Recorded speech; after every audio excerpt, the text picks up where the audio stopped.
From the earliest days of film, audiences have been attracted to tales of prisoners on a chain gang.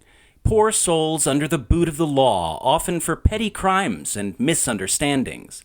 When we watch prison films, such as Cool Hand Luke, are we just trying to live vicariously through characters who are actually willing to violate the norms we wish we could flaunt? Do we enjoy the camaraderie the imprisoned seem to display to each other? Do some of us who struggle to make ends meet wonder if it would all just be easier to get locked up, pass the time of our miserable existences, and get 3 meals a day? Or is the image of ruthless authority crushing our spirit through physical intimidation tantalizingly tangible when compared to the mundane degradations we all suffer from our bosses, or our parents, or the government? Obviously, these are kind of offensive thoughts to ruminate on when one considers the real lives of the actually incarcerated. But we're talking about movies here. What is the true source of Luke's confinement? His cage is so all-encompassing that it's impossible to tell who's to blame for it. But in 1967, at the time of the film's release, just at the dawning of New Hollywood, few would have seen the character as anything other than a heroic martyr, valiantly giving up everything in the eternal struggle against the man.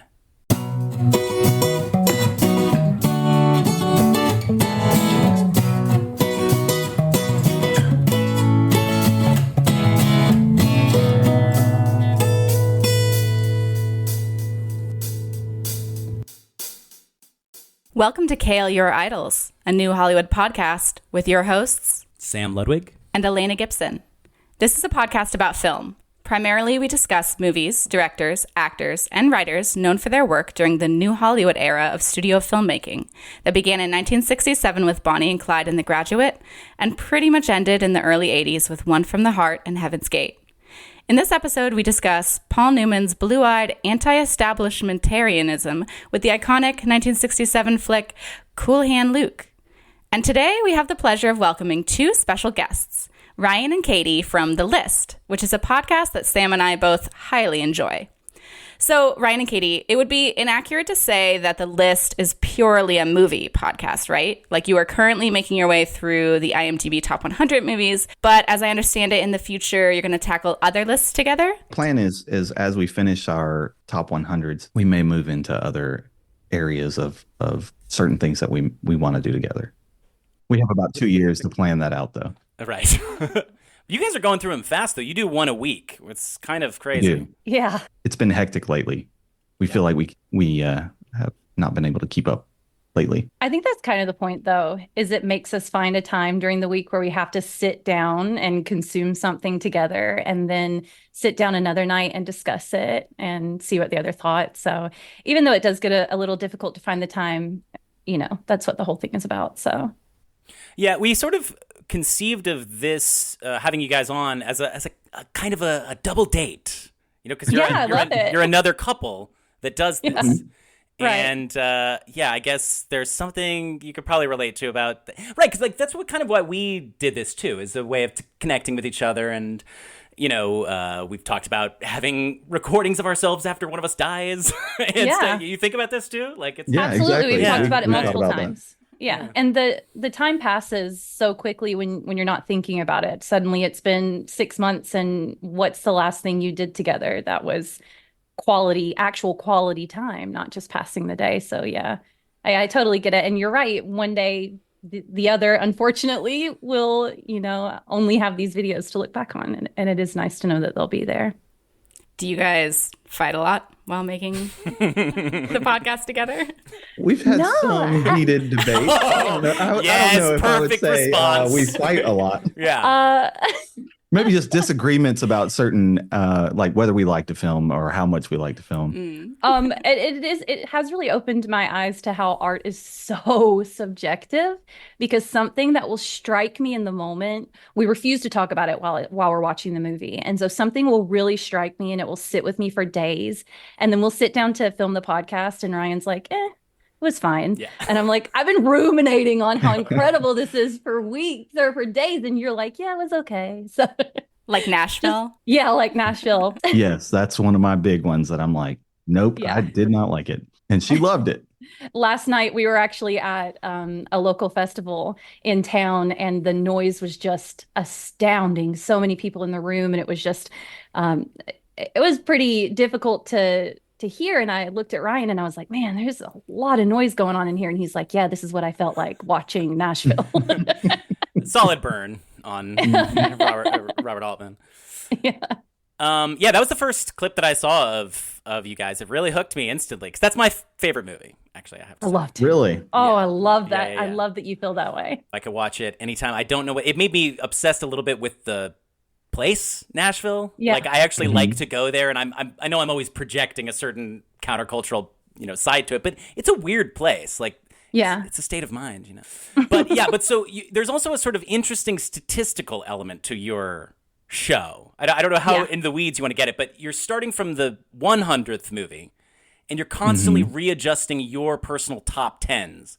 So I don't know how to explain this perfectly. I mean, I guess it's obvious, but yeah, you're sort of like, oh yeah, I don't think that the 100th best movie is any longer in my top 10. And this sort of makes sense because these things would constantly be getting better, or so you would think.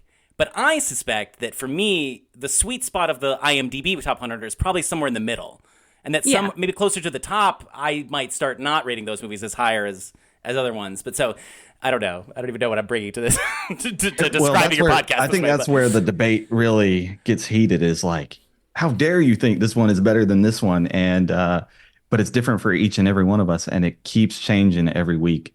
And we never know what we're going to walk into as far as what's going to knock what off our list. Yeah. I really like that you guys have the mulligan feature. Is that what you call it? Where you just rearrange your list sometimes. I think that's a great addition. Yeah, I think we're going to plan on doing that every 25 films just because some of these are just they're so different. They're hard to compare. And at the end of the day, it just comes down to what we find most enjoyable.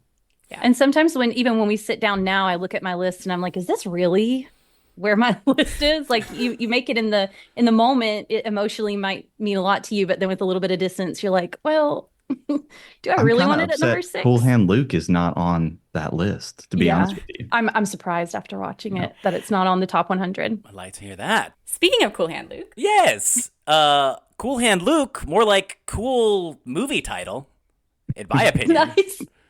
I think it's a cool movie title. It's a great phrase. Even though when it comes in the movie, the way that what he means by Cool Hand Luke is kind of stupid. Like he's like he wins a poker hand by bluffing. He's got a handful of nothing, and it's they back into it so much. It's like, oh, you had a handful of nothing, and he says, well, sometimes nothing can be a real cool hand. And it's like, I guess that's cool. You don't like that line? I love that line. Well, I think it's not like the title is a great phrase, but then when you actually see what it means, it's like, oh, that is kind of wonky and like ill-formed in a way. Like, but it all makes sense. I don't know. Do you want to talk about coolness now or the concept? Yeah.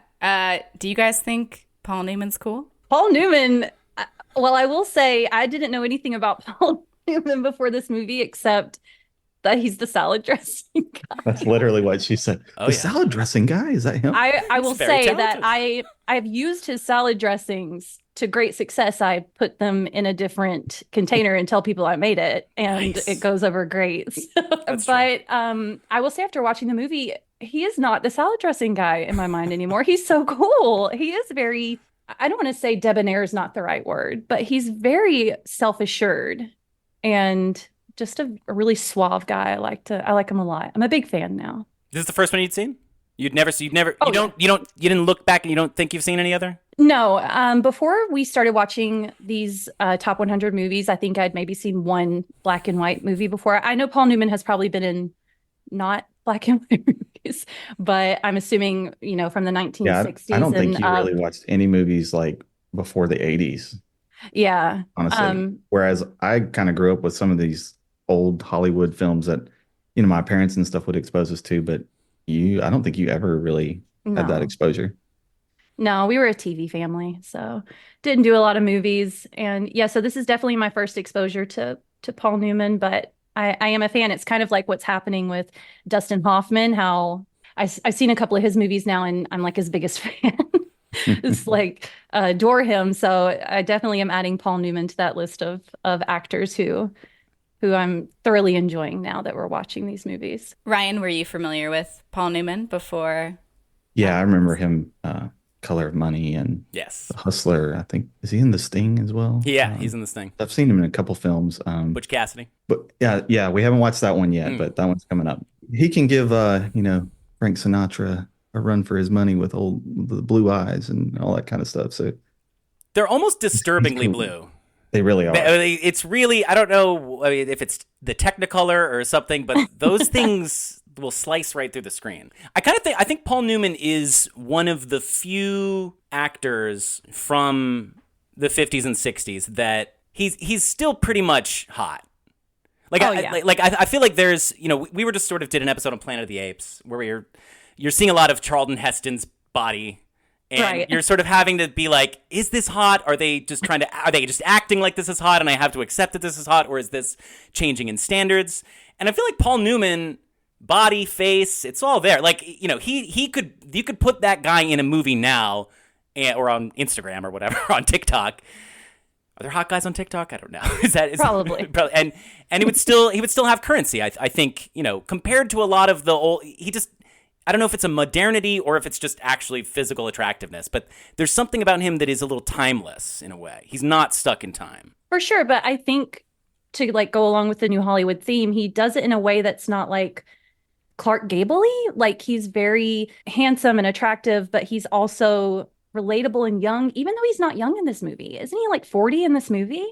But he plays as young, even though you're not like it's a teenager or whatever. He plays as relatable to youth watching, I think. Yeah, it's so interesting that Luke in this movie was established as a youth icon despite being 42 years old. It's very strange. I mean, he's very youthful looking. Yeah. And I guess rebelling against society is a youthful thing. But it's kind of hilarious that he, in his middle age, reinvented himself to appeal to young people so much. I also didn't realize that the movie was set in the early 50s until afterwards, because sometimes for me it's kind of, they're in prison, so I don't really know what the outside world is. But I guess, they're kind of building the highway system a little bit, so I could have taken context clues there. But the character Luke was a war hero in World War II, and Paul Newman was also a war hero in World War II. But it's just, I guess he's playing a character who was recently a war hero in World War II, as opposed to Newman had been a war hero 20 years previously. So yeah, I was the same way. When I did not realize it until I started looking into it. I thought he was a Vietnam vet come back from the war. And no, it was World War II. Yeah, but for sure this movie, even though he's a World War II vet, it's definitely commenting on the Vietnam War. Like, this is considered one of the first movies to comment on the Vietnam War. And we'll talk about that in a bit. Yeah, so we could go back to coolness. So I really think coolness might be one of the greatest discoveries of the 20th century in a stealth way. Are y'all familiar with the musical West Side Story? Mm-hmm. Katie, no? In the like culture commentary that I've seen it like in secondary like shows parodying it or commenting on it, but not super familiar, no. No. So West Side Story is a musical that comes out in 1957. It is about a fictionalized vision of street gang life in New York City, okay?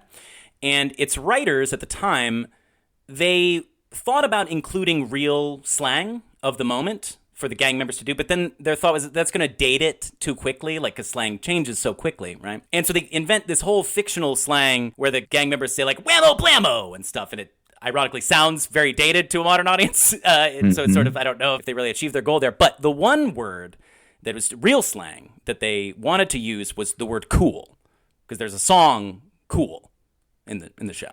And that word was already old. It was a jazz musician term from the 20s that they were reappropriating. And if you think about it, that's kind of the one slang word that has retained its meaning fully for the past like 100 years. I still use cool every day. It means pretty much the same thing. It seems like it's almost like a real thing. Like I kind of can almost envision a post-economic future society where the only currency is coolness, because it can come from any direction. You know, like you can see an old man in a tattered suit and he looks cool. Or you can see like, a teenager and they look cool.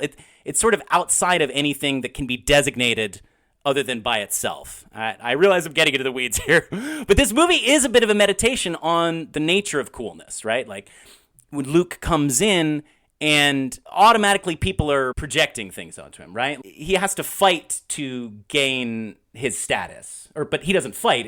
He just is himself. And yeah, I mean, physically, he's not the biggest guy in the yard, right? Right. It's his coolness that really kind of propels him to be the top dog in the yard. Exactly. They can't resist it. Mm-hmm. I love seeing Dragline just getting won over to him. Like, he just goes from animosity to being his adoring friend. He literally calls him sweet buddy. It's just really cute. I feel like the word cool is like kind of an onomatopoeia. Like, it evokes coolness as you say it. I mean, if I say it now, I'm going to seem really uncool, but... Okay. Go ahead. It's like cool, you know? I don't know. It just like comes out of you. That was pretty cool. That's why I feel like maybe that's part of why it has lasted so long. Yeah, there's something about it that to me is like, obviously this is all a big Jesus metaphor to a certain extent, right? I mean, I don't know if you got that, but there's a little Jesus symbolism in this movie. Just a tiny bit, yeah, just a bit. You could call him the Jesus of eggs, if you will. But this is also a period in time when I think the coolness reading of Jesus is coming into fashion. We got Jesus Christ Superstar, and there's just like a lot of these ideas of, Jesus is like a hippie, right? Yeah, right. You know, he's this anti-authoritarian, but he's also not being intimidating or being a jerk. He's kind of letting them run roughshod over himself. And he's just like, I don't care. You know, I mean, like, yeah, well, I mean, if that's what you think, man. Like, that's kind of like the whole Jesus affect. And I think this movie is kind of both an interesting interrogation of the myth and also sort of showing how this kind of resistance to authority, it can spell your downfall, but it's also just like looks really cool to everybody watching the whole time. I don't know. Well, speaking of his coolness, do you guys feel like he's a hero? Yes and no. I think no in the fact that he's not your classical hero because he has a lot of major flaws, this guy. If you think about it, and usually in the classical sense, you know, hero, straight arrow all the time. And I think, you know, he's in jail for a reason because he's done some stuff that's against the law. But I think to the people in the jail, I think he's definitely a hero. Yeah. He gives them something to believe in. Absolutely gives them hope. He's definitely a different type of hero. Like he's kind of weird and people love that about him. Like the fight scene where he just keeps fighting for no reason and keeps getting back up. That scene, I feel like that has happened in a lot of movies and TV shows since Cool Hand Luke. The idea of a character who keeps getting beaten up but keeps getting back up and then gains everybody's respect. And I feel like that might have come from Cool Hand Luke. And I feel like they even teach it to like kids growing up. Don't worry about being the bully. Just like be weird and show that, I don't know, got courage. Resilience, right? I think everybody roots for that. And I think that's why Luke is a hero to them. They're all cowed by like the authoritarianism that's happening to them on a daily basis. They literally can't do anything. They can't wipe their brows. They can't, you know, make a move without saying, hey boss, I'm doing this. And then in comes this guy who's like getting the crap beat out of him and he still won't give up and won't stop. So I see why to the people in prison with him, he is heroic. Do I think Luke is like a hero? I don't think so. I think he's just a normal guy who doesn't want to like bow down to the cruel and unusual punishment that's happening. But I don't think he's a typical hero. I think he's a guy you root for. And when you pause to think about it, you're like, why am I rooting for him? I don't really know, but I am. Like until the end, I'm going to root for this guy. Yeah, I think that's kind of a Jesus thing in a weird way. Like the story of Jesus is very weird. I mean, it's a person who he had a lot of thoughts and things to say, but a lot of it was pretty much just like, look, I'm just doing my thing. Do you want to follow along or not? Okay. And it ends in terrible tragedy. And yet you're sort of like, there's something weirdly beautiful about this sacrifice. And yet I don't know if I can say what it was for. With Luke, especially, I mean, him getting into prison, he cuts the heads off parking meters. Right. Mm-hmm. And then he's doing hard labor for 2 years. Yeah, that's just like insane. Yeah. 2 years for that. Is that what you would get? Is that a 50s thing? Or if I did that today, would I still get the book thrown at me? I hope that in general, it's just overstated for the movie. Just like I think a lot of the stuff that was happening for the people leading the prison, I think a lot of it was overdone purposefully. So I hope that it's overdone, that if he cut the heads off of parking meters, he would not actually have gotten 2 years hard labor, but who knows? Yeah, I read the book for this, and he did a little bit more than cut the heads off of parking meters. He cut the heads off and then fled from the police, and I want to say he like wrecked into like a store or something like that as well. So maybe that's just something that didn't really carry over from the book to the movie. I read that the director Rosenberg specifically didn't want to include that because he didn't think it was heroic enough, and he wanted people to be rooting for him more. That's so cool that you read the book for this. Yeah, amazing. It was on Audible, and it was only like 8 hours, so I just like double timed it and powered through it. I have a good long drive, but it was a great book, and it did the movie justice. Yeah. But it did give me some good insight into Luke, and after reading it, I don't think he's as much as a hero as I thought he was originally in the movie. He's kind of a bad dude. So the book is written by Don Pierce, who was also one of the screenwriters, and it's partly about his own experiences working on a chain gang in a Florida prison. So he said that 1/3 of the character, there was a real guy, Cool Hand Luke, and he had heard stories while he was in prison. So 1/3 of the character is based off of the real guy. 1/3 of the character is Don himself. He said specifically, like, the parts about Luke being really good at eating and working hard. That's like the things that Don was really good at. And then he said the other third was just bullshit. Nice. I do like the idea of the book Luke being different from the movie Luke. It's making me interested in reading the book for sure. I think that just having it be the parking meters. So there's a lot of signage in the movie. Like you're sort of often seeing these oppressive visions of, this municipal authority. And I certainly have some scores to settle with parking violations that have occurred. We have a terrible street sweeping system in place in our neighborhood, and yeah, I mean it's a bunch of crap in my opinion. Like it's this stuff. I do have the fantasy at times of cutting down the signs that are oppressing me, but it's like obviously it's so petty on the one hand because it's this combination of like these are stupid problems to have, like to be so obsessed by your old parking tickets, but at the same time, a person could go homeless for too many parking tickets. I mean, like these things are actually oppressive, and we all sort of deal with them. And there's a version, like I think that Luke just sort of making this almost comical stand in the beginning puts it in the realm of like he's an idealized version of me. I wish that I could do that. Like I wish I could be the person who could actually go all the way, and not even just in terms of, fighting against the system, but sometimes like I can be defeatist, but I'm not even as much of a defeatist as Luke is. And I always think that's a kind of a fantasy that you could actually just take on so much burden and let it destroy you in a way. It's a weird fantasy of submission sometimes, I think. But it's also like, what's Luke doing at the beginning? Do you think he's trying to go to jail in the movie? I think he is. I think he's so lost in the beginning. I think Luke has nothing to live for, and that's a lot of his issue in this movie. So yeah, I think in the beginning, he just doesn't care what happens. I think he is. There's a line in the movie where he gets thrown into the box for doing nothing. And the guard is like, "Sorry, Luke, I'm just doing my job." And he's like, "Nah, just calling it your job don't make it right." Yes. Which makes me think line. that he probably did some things in the war because of his job, right? Yeah. That he's ashamed of. I think that's what eventually kind of motivates him to almost commit the crime to be, punish himself almost, I feel like. Even if he's not actively thinking, I'm going to do this to be punished, I think Luke is living a life of, I need to be punished. Like I was not true to myself, and I did things I didn't want to do because I was told to do them, and I don't deserve to be happy, or I think that's a lot of what's fueling him, subconsciously or not. I don't know, but I think you're both totally right. There's the scene at the very end, and we do spoilers in this episode, so we will just talk about the ending. Wait, Katie, can you say that word once? Because I love the way you say it. Which one? Oh, spoiler. Spoiler. Thank Spoiler. Oh, yeah. It was great. That's the good stuff. I will very quickly tell you can cut this out if you want, but Ryan and I moved to the Midwest for a little while, and I went to the grocery store, brand new grocery store, had never been in before, and I was like, stop this lady. And I'm like, can you just tell me where the aluminum foil is? I can't find it anywhere. And she's like, probably, but you're gonna have to write that down for me. And I was like,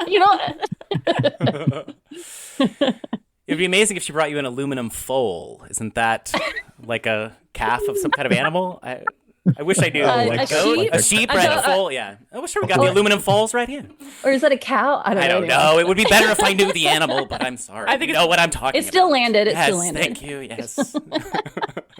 But I think you both are totally right about him feeling guilty from the war and maybe either consciously or subconsciously trying to punish himself. Because in the end, he's praying in the church, talking to God, and he says, I know I'm a pretty evil fella who killed people in the war. Yeah. So he specifically says he thinks he's evil because of what he did.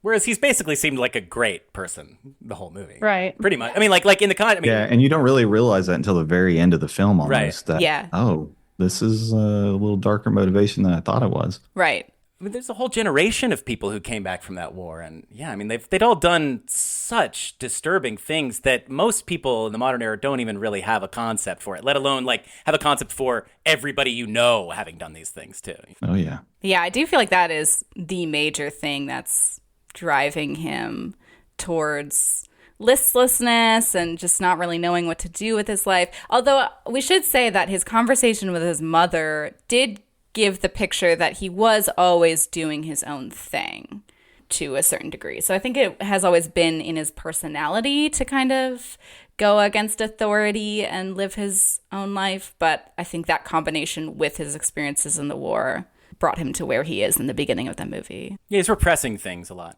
The way that he says that, the way that he confesses, it's so plain. He's like, I know I killed people in the war. I'm evil. Like it's just so just like these thoughts are right under the surface, and he can't even really look fully directly at them because it's too painful. And at this point in time, it's not like people coming back from war are being diagnosed with PTSD and being told to go to therapy and how to work through it. It's just something horrific that's happened to you that you have to bury inside of yourself and live with. And so it's interesting to see the effects of that. And I love in a movie, in a story, in a book, when character motivation is layered in so lightly like that. When Ryan said that he didn't realize until the end, I love that when it's, not heavy-handed and you just get to the end and you're like putting the pieces together. Oh, I see. I understand now. It's masterful storytelling to me. So. Yeah, especially because he's such a tight-lipped character. Even though you kind of get him from the beginning, like that first shot where it gives the title and he's laughing. Mm-hmm. That's such a great shot. It is beautiful, Newman. This is kind of the beginning of the idea of an anti-hero. So Roger Ebert has a quote: "Used to be the anti-hero was a bad guy we secretly liked. Then with Brando, we got a bad guy we didn't like. And now in Cool Hand Luke, we get a good guy who becomes a bad guy because he doesn't like us." Like, I think the only aspect about Cool Hand Luke that you don't love, for me personally, is when he doesn't want Dragline to come with him after they escape. I hated it. Yeah. So bad. But I also totally get it, because, like, I hate if you have that friend you find yourself friends with and you're like, I don't even like you. Why are we friends? But it'd be mean to tell you that I don't want to hang out with you. Do you think he doesn't like him? Like, I related so much to Luke in a way. I feel like I can sometimes push people away. Like sometimes I know that there's people who clearly want to be friends with me. And, I get that and I do like them. Like, I do like you, but I know you're not going to get what you're looking for from me. So you kind of have to hold them at arm's length. I don't know. This is it. I relate to Luke so much, and only in just the worst ways. Just only in the ways where I truly see how bad I am sometimes at navigating group dynamics. But then, of course, his singularity is also what puts him on such a pedestal to them. And also his tight-lippedness is what allows Dragline to, like, Luke changes not at all, but Dragline's opinion is so variable. Like, all he has to do is give him a look, and then he's like, oh, you're the coolest guy ever. Oh, yes, I thought I hated you, but you're actually great. And Luke is the same old Luke. Yeah, I do not relate to Luke in that. I am the Dragline in that situation always. Like, where are we going? What are we doing next? Do you want to be best friends?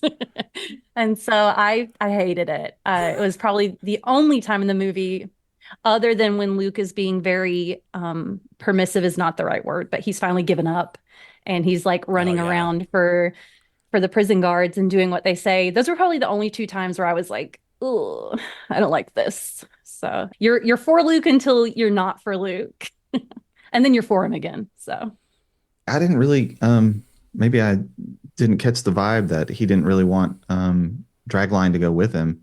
I thought it was more just like, we're not in jail anymore. We're separating our ways. And perhaps he was like, it's not going to end good for me. I already know you shouldn't follow me. And so maybe he was looking out for him that way. But I don't know. I didn't make that connection. So. That's just an interesting, different perspective. I definitely saw him being like, to you, Dragline, we have bonded and we're good buddies. But to me, it was a temporary thing in the prison and now we're out and bye. So it's just how it touches you, right?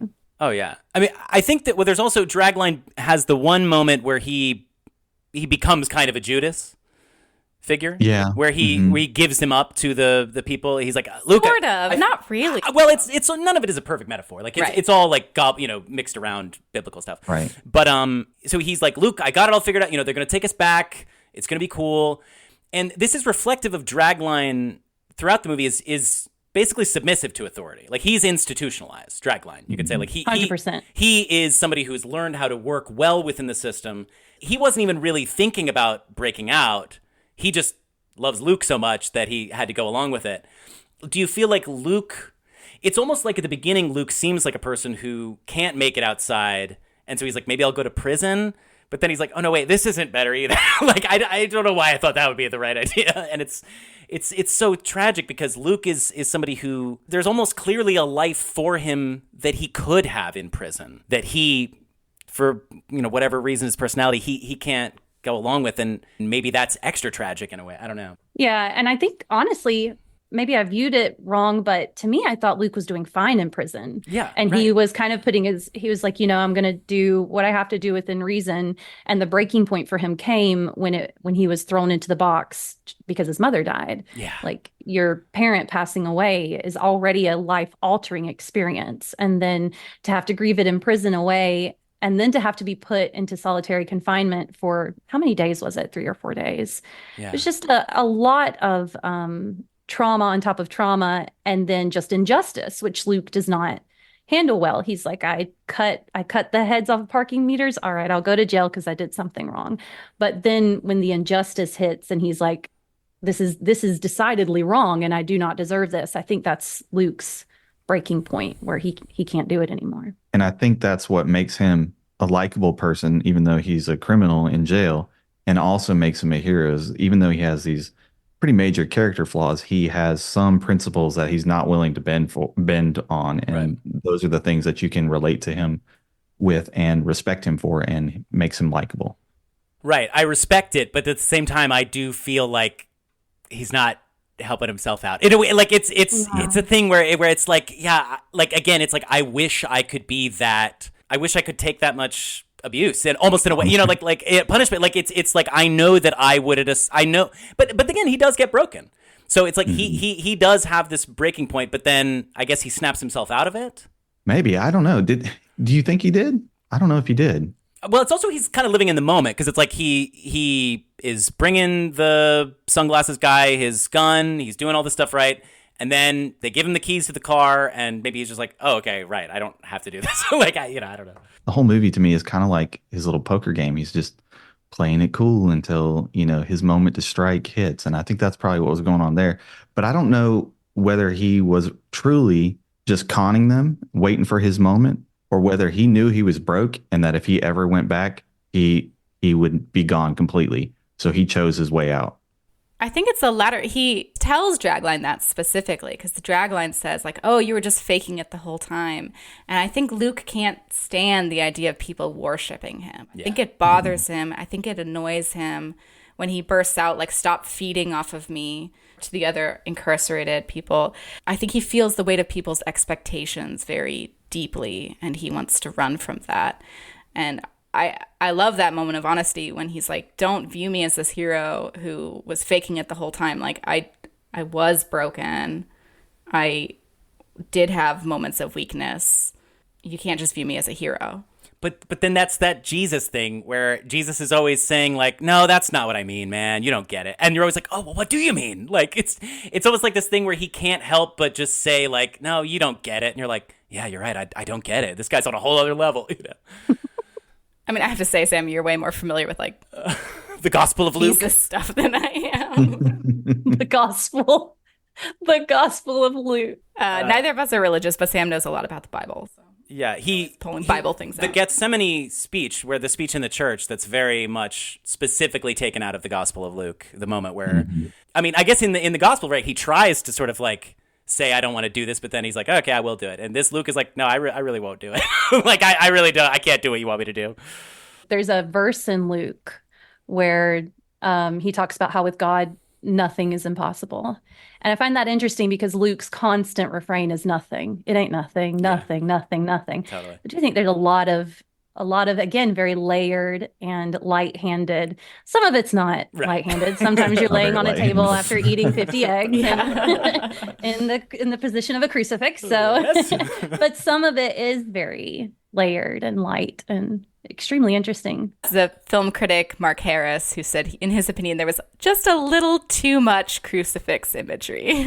Yeah, it ends on a crossroads of two pieces of road, and it's. Oh, I didn't even notice. Yeah. I missed that one. That one was subtly slipped in. But okay, can we actually take that second to talk about? So there's this thing that people say about this movie that I kind of get, but also kind of don't get, or I'm trying to understand what they mean, where a lot of the critical consensus is like, great movie, classic, Newman's awesome, all the acting's awesome, direction a little bit silly at times, but it's, and I'm like, really? Like, I don't know if I fully get what they mean, if it's like that it has these cheesy moments over the top, like some people don't like the sunglasses reflecting, like they think that's too much of an extra flourish, or some. I love it. I do too. Like, Me too. And that was the cinematographer Conrad Hall who did the sunglasses choice.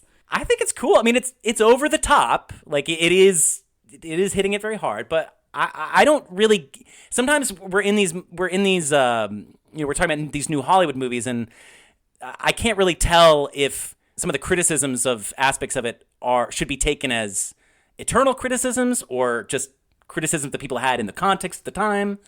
And so I people love to talk about the director, Student Rosenberg's direction actually hampering the movie, but it literally says that in the Rotten Tomatoes consensus. Yeah. That he almost ruins the movie or whatever. Like, I mean, I definitely disagree, but we're watching it through the lens of two people who are not even amateur film watchers. We just like to sit down and watch movies, right? But from that perspective, I don't think so at all. I thought everything was, I mean, yeah, there are a couple of times where you're like, oh, like, did you get that? Did you see that? Right. And it's very obviously happening, but none of it to a point where I'm like, enough already with that. Can we move on? No, I don't think so. No, the only one I thought that was way overboard was where after the eggs, he's like crucified on the table, right? Yeah. But I actually love the imagery of the glasses where you can never see his eyes. There's a line in the book where he says the other guards had eyes of men, but the walking guard, who's also called Godfrey, the man free of God. He has no soul, right? He has no soul. Yeah. His only language is violence. When he talks, it's with his gun and he kills things. I mean, he's pure evil, right? I love that imagery on that particular character. I thought it was great. I didn't think it was heavy-handed at all. I agree. And I think that to add to that, the sunglasses give this extra layer of emotionally removing him from what he's doing. You know, you can't say that you're just doing your job. Well, that's exactly what he's doing. He's putting his sunglasses on. He's removed himself from these people. There's zero emotional connection. And when it comes time to shoot one of them, what is it to him? He doesn't. He's completely removed from them, right? Yeah. And there's a clear allusion to the sunglasses imagery in Oh Brother, Where Art Thou? Have you guys seen that movie? It's one of my favorite movies. Right. That I remember. That is one of your favorites. Yeah. That and Leap Year. Right. Wait, I'm sorry. Yeah. Oh, yeah, that's right. There is a guy who wears sunglasses in Oh Brother, Where Art Thou? Huh? It's potent imagery. Obviously, yes, he represents a kind of pure evil. And the warden, you could say, represents Rome in a way, like, or sort of like the Caesar or the sort of the municipality. Like, he's putting this nice face on the rules, and he's like, you can learn to live within these. It's not a big deal. But then he's got sort of would you say not the walking boss, or is the walking boss? The walking boss is Godfrey. He's the one with the glasses. Yeah. I'm really curious why they would have him shoot the head off of a snake. And in any other movie, I'd be like, oh, it doesn't mean anything. No, yeah. But in a movie that's rife with religious symbolism, why is he the one shooting the head off of what is like so very sturdily aligned with imagery of evil and Satan? Do you know what I mean? Yeah. So temptation, I don't know. I don't know where they were going with that, but why him? Maybe they just wanted to show him like interacting with a snake. Yeah, maybe. That's possible. Maybe. You ever thought of the snake? But it's also, everything's all upside down in this world, right? Yeah, like true. they all think that they're good. The right. ones who are running the prison, they know that they are they're doing God's work. And Luke isn't claiming that he's a good person. He thinks that he is evil. It's very Huck Finn, I love the point you guys made about the turning point in the movie coming when he really experiences the injustice of the prison. This movie has been criticized for making prison seem like too fun. Like, oh, you just get plenty of sleep and exercise and hang out with your buddies. And it does seem like that the first half of the movie. Like, they're just like up to antics the whole time. Harry Dean Stan's playing his guitar. Yeah, but then things change. So I was curious how you guys thought about the way the prison was depicted in the film. Well, having worked in a prison, Ooh, yeah, tell it. Yes. I worked there actually applied for a medical assistant job and ended up being a dental assistant for a very short time. Wow. But in orientation, we'd go on raids where they'd raid their rooms. And I mean, we're talking about cavity searches where we're taking tattoo guns and cell phones and You ain't talking about dental chargers. cavities. We sat around while they did that. So like, and just the way these guys lived is, I think it's a lot worse now than it was depicted in the movie. Let's put it that way. Like, there's no way they would have a banjo or, some of the other things that they got to do in there. And so, yeah, it did depict a little bit of a better life than what I thought that these prisoners nowadays would have. And especially the brutality of some of the guards that was shown in the film. That could never be done nowadays. I know where we were working, they had a pen. The guards had a pen. That was the only weapon they were allowed to have in there. Really? That was it. It was a medium security prison. What did they do with the pen? Nothing. They wrote them up, and if they ever had to fight someone, they would have to, try to use that pen to stab them. That's about it. Well, I thought you were saying like they would give him a good like whap on the forehead or something, No. just to make sure that they don't do that again. No, you're more likely to end up in prison as a prison guard than you are, otherwise, like out in the real world. It's crazy. That is insane. Yeah, I worked in a jail as a science instructor, like just volunteering. And I do think like some things are better, like you're not supposed to have outright violence from the guards against people who are in jail or prison. Sure. But the way that the guards viewed the people in the prison and jail, I don't think is that different. No, there's definitely a different mentality you have to adopt when you're there. Well, I mean, even in a not real situation, the Stanford prison experiment, they literally are not even people who are incarcerated. They are their fellow classmates. They know for a fact that they have done nothing wrong to belong there. And yet the dynamic still happens. The us versus them, the you're garbage and we're not. You're not real people to us anymore. It's dehumanizing just to even put that label on someone. So I see how it happens. That's why Luke was their hope, right? He made them feel like real people again. Yeah. I mean, and he had that moment where he concocts the fake picture of what life is like outside, and this is I guess this is like the hope of heaven, and he's hot chicks. Yeah, just a couple of dames on each arm. But Katie, what a perfect segue that is, because Wonderful. We need to talk about the Stanford Prison Experiment. Okay, let's go. Stanford Prison quote unquote experiment, if you will. So you're both familiar with this, I assume? Mm-hmm. Yes, of course. Can you give me a refresher? Philip Zimbardo, he put an ad out in the paper. Because, okay. Is that a person we should know? Yeah. Philip Zimbardo. I mean, you'd know him from this. Like, this is kind of his most famous thing. But yeah, he's a psych guy, psych pioneer. Yeah, so he created this fake simulation. It's better understood as a simulation than an actual experiment because there wasn't really I guess the hypothesis was that people will become dehumanizing monsters if you put them in the guise of prisoner and guard.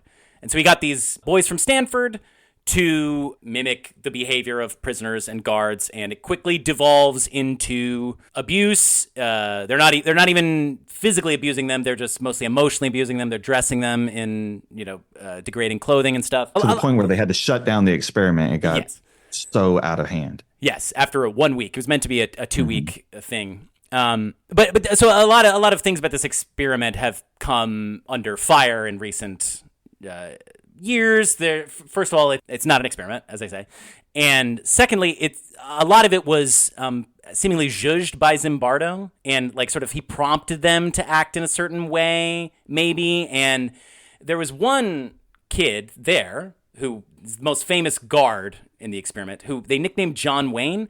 So his whole thing was like, I want to come in. I'm gonna make this experiment. I know what they want me to do. And so he comes in and mimics the characters in Cool Hand Luke. No way. Yeah, and he starts talking in this voice like the warden and wearing sunglasses like the walking boss. So he's kind of conflating the two villains. And yeah, and he sort of puts on a big show. He's the most degrading. And when you see videos of him afterwards, he was like, yeah, I thought that's what we were supposed to do. I was kind of just like going along with the flow. Like he was like, I wasn't getting caught up in this thing. I thought that was the whole goal, was to do this. And I just love that he was adding like a contemporary movie reference to his, like that movie had just come out like 4 years ago. So he's like, you guys see what I'm doing? I'm doing like Cool Head Luke. Like I was imagining if it was somebody doing like a Borat impression during the middle of this experiment or something. Very nice. But yeah, right. Yeah, you guys get it? What we have is a failure to communicate. What we have. Great line. Did you guys know that line before? Yeah, but we did not attribute it to the movie. Like I hadn't realized it was from this movie. Yeah. Yeah. Yeah, that was another thing that somebody said was Gilding the Lily was having Luke repeat the line at the end. No, I like that. I like it fine. Stop criticizing this movie. It's bookended. Yes. That's a common storytelling technique. So yes, thank you. It. And it might not have had quite the impact. I don't know. The screenwriter, Frank Pearson, like the other screenwriter, he wrote the line. He's like, okay, this is good, but I'm worried that the sheriff, I'm worried it would seem unrealistic that the sheriff would say such an eloquent thing. And so he had to come up with this whole backstory in his head to justify why. And he's like, the sheriff would have had to go to trainings and he would remember like this line being told to him and he would be kind of saying it in a mocking way. And it's just funny that like there's a lot of attention to dialogue in this movie. And they were so concerned about making sure that the dialogue was authentic and would be an organic thing that the characters would actually say, that they had to come up with this babackstory.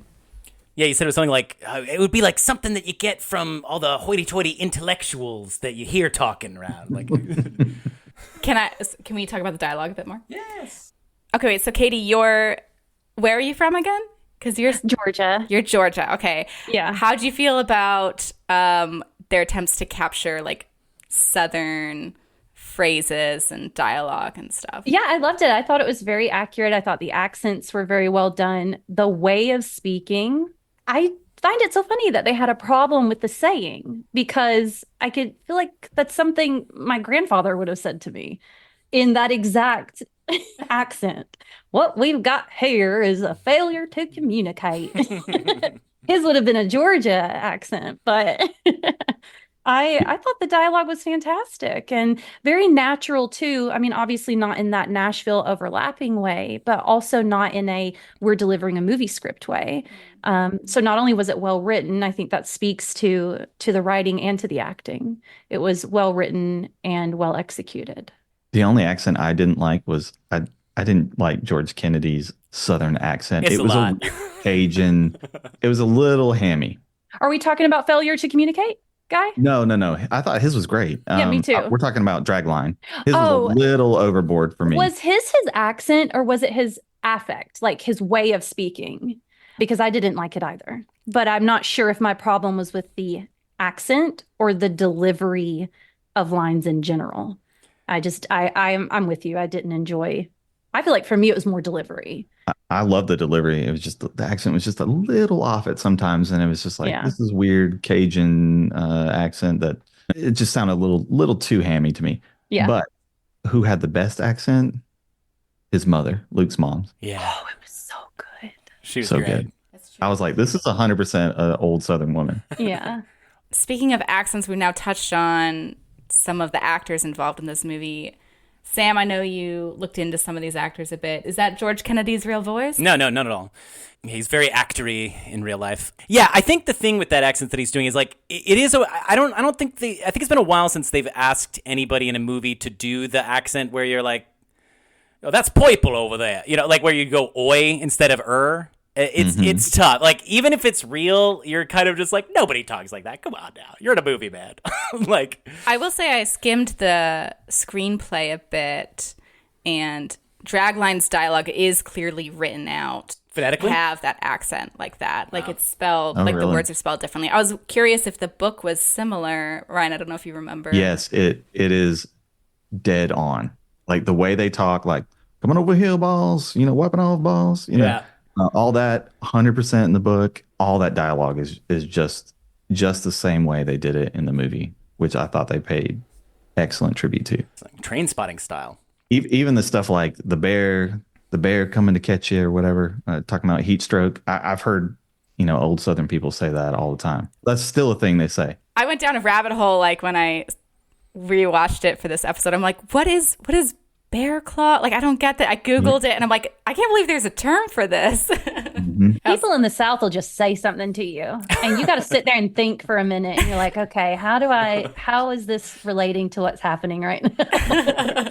You get there eventually. Instead of saying hi, they'll be like, how's your mom? How's your mama and them? How's your mama and them? And you're like, good. Yeah, apparently regarding the script, the Production Code Authority was still around, but they didn't really have that much power. And they were pretty upset about the script. They sent a memo to the production team saying, there is entirely too much profanity for us to begin to consider approving the script. By actual account, son of a bitch 4 times, goddamn 6 times, bastard 8 times, damn 32 times, hell 39 times, and other assorted expressions such as grab ass, wise ass, smart ass, raggedy ass, shove it, and bitched up. They weren't having it. I can remember like one of those. That's it. I know, I don't remember that either. We should count the dams in movies still. We should. And it was also one of the first times a bare ass was shown in a movie. When did that happen? When one of the guys was getting put in the box. I Yeah. think. Oh, okay. The first one, probably. The Yeah. first one. Yeah. Yeah. You don't think they would have given us that sweet Newman? Oh, I would have loved it. Yeah. No playing grab ass. Anybody who's playing grab ass gets a night in the box. But I think that Don Pierce's involvement, the fact that it was partly autobiographical and from his real experiences of how people actually talked in the prisons he was at, I think really helps the authenticity. It always helps. The number one writing advice you get when you start out writing is write what you know. And people think that means you have to write only about things that have happened to you or whatever. But the truth of the advice is to draw from your own experiences and apply that to whatever you're writing. And when you do that, it adds authenticity. And it shines in this movie.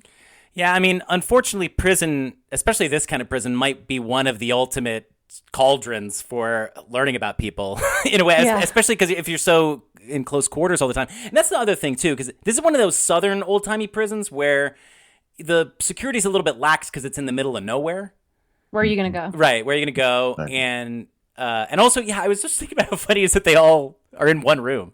Like, they don't... It looks kind of fun. I don't know. Look, maybe I'm crazy, but okay. Sleepover. It's a 50-person sleepover. Yeah. Where the lights are on all the time. Pillow fights. Yeah, you got to ask to go to the bathroom. Oh my God, people would hate me in prison. I have to get up and pee Constantly. a gajillion times a night. People would be like, Yeah. stop. What a loser other prisoner. Yeah, that would be me for sure.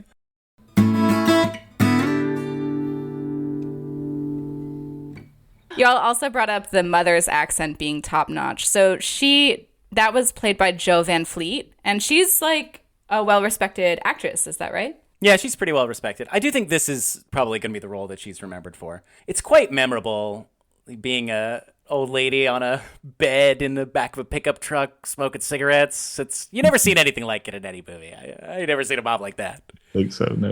And I think instead of focusing on the fact that she's a mom in the back of a truck that's been drawn there, you're instead left emotionally touched. Like, to deliver a performance that overshadows the weird situation she's in is a tough feat, and she does. She hits it emotionally, I feel like. It's impressive that she manages to be charming despite literally saying that she doesn't love his brother as much as him when the brother is right there the whole time.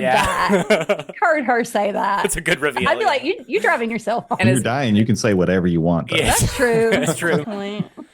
Luke and his mom's relationship actually kind of reminded me of like Sam's mom. I was going to say, yeah, there was a sort of similarity there. Not that You're the Luke or you're the brother? I'm the Luke. Okay, good. I don't got a brother, but if I did, I'm pretty sure that she would still love me best. You have a half brother. Nice. That's a good feeling. I do have a half brother, but it's not my mom's. Okay, so sorry, I didn't forget my brother just now. If your brother ever listens, I do. Look, I'll be honest. Fuck? I do think that my mom loves me more than she loves my half brother, who she's not related to. Yeah, that's sorry. true. She has no contact with. I think I got him personally. But yeah, it was such a real, because you expect, look, he's in prison, and is he going to get a dressing down? Is she going to be sad? But she's just happy to see him, and she's known him forever. She has always suspected this would be where he ends up. And it's that thing where you're having an emotional moment with somebody, but it's not making you cry. It's just making you smile to think about what a terrible situation you're in.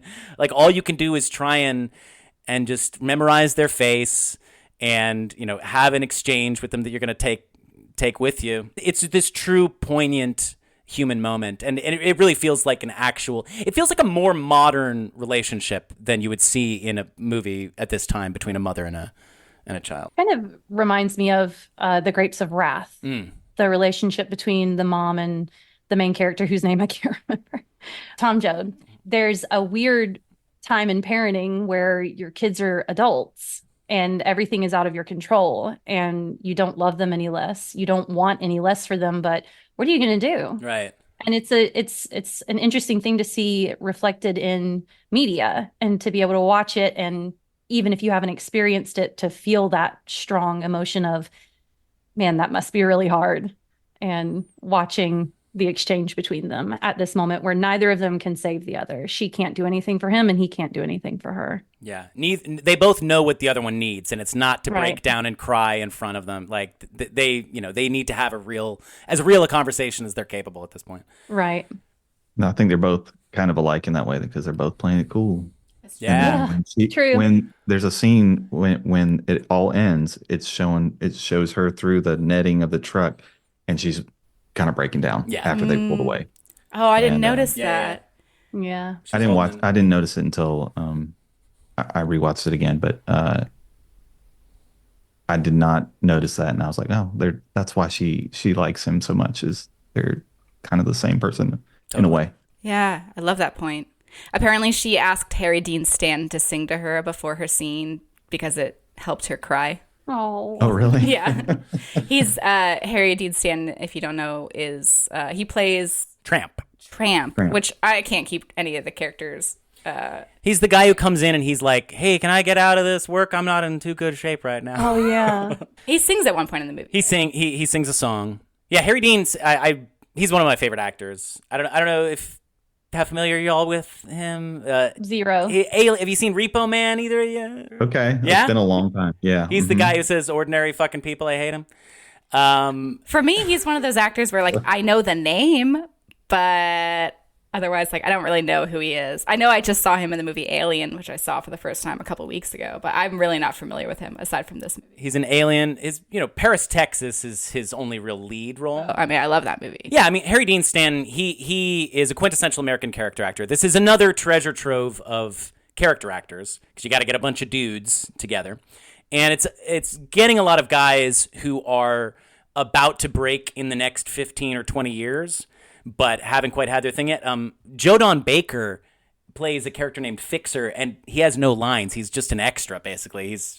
He's one of the guys in the background. But Who's Jordan Baker? Yeah, I don't know if you'd know him. He's in Walking Tall. He's in Mitchell. He's a 70s figure. He's a sort of burly guy. He often plays sheriffs.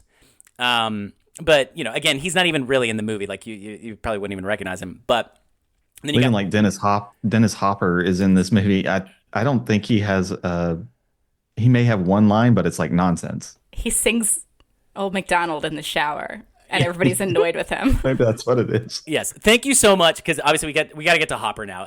Harry Dean Stanton, he's memorable in this. He's got a good role, but this is kind of a very early moment for him. But Hopper is right about to go supernova in a couple of years, and he's been around for a while. You're a big Hopper fan. Or you're a big Easy Rider fan. He's so fucking weird. I love him. Have you guys seen Easy Rider? I want. It's probably going to be on your list somewhere. I think it's on our list, so we haven't gotten to it yet. Dennis Hopper is the one I spent the entire movie telling you I recognized but couldn't figure out from where. Nice. Mm-hmm. I wonder what it's from. He's a weird guy. Yeah. Did you see Speed? Mm-hmm. He's the villain in Speed. No. Yeah, I mean, he was of course, in the Super Mario Brothers movie as I swear he Koopa. was in Rebel Without a Cause. He is. He is in That's where I know Rebel him with. from. Wow, that's amazing. Is he? He's That's got one a of our very top small 100 part. movies. Oh, right. Yeah, you just watched Rebel. Yes. Once I see a face, Wow. I will remember the face. The names are what are trouble for me, but yeah, that's where he's from.